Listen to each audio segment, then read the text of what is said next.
Good morning, YouTube. What is up? It is August 16, 2018, and we are doing the daily puzzle.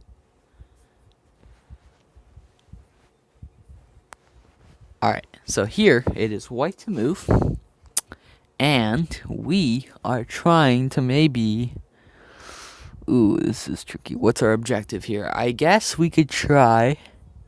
Oh, that's sneaky. I think I know what they did here.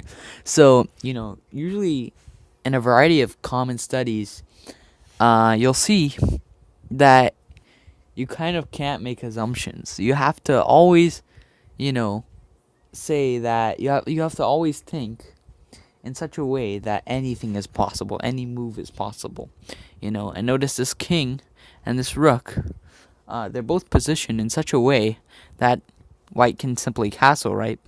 You can't make any assumptions that the king has moved before. You have to always make sure that any, legal move is considered. So, though it might seem weird that this king and rook hasn't castled, or it's an illusion because our brain is used to seeing castling happen early on in the game and not in an endgame solution, or situation rather, we still got to be a little careful. Alright, so here, what do we see? We see that we can castle queenside, right? But we have to maybe come up with a plan. We can maybe castle queenside. However, that rook has an important role protecting this pawn. Once that rook is now over here, while castled, the black rook may simply capture this pawn and then make its escape. Also, notice when we castle, the black rook right here. Oh, let me get that out of the way. The black rook right here can simply take this pawn and say check. So we have to be quite careful. We can't just castle queenside just yet.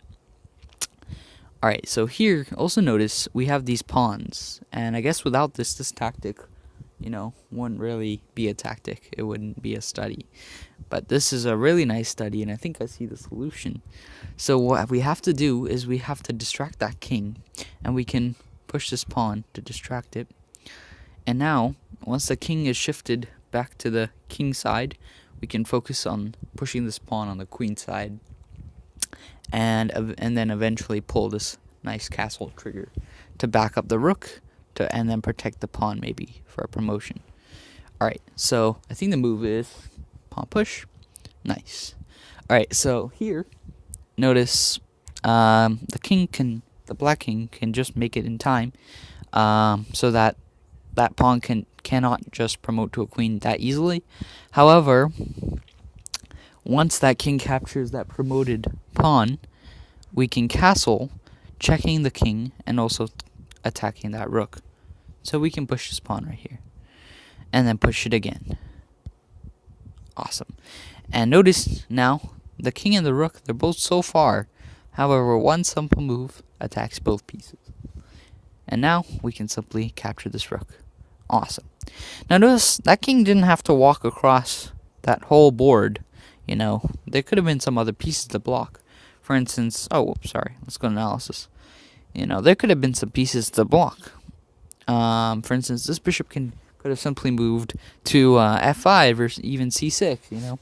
Both were viable options. However, we could play the move d7 and continue our pawn promotion.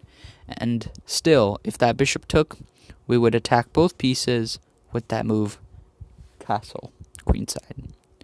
Alright, I hope you enjoyed this tactic. It was a really nice study. Never make assumptions. Always consider all legal moves. That is very important. I hope you enjoyed. Take care. I'll see you on the next one. Jeff with me here, out.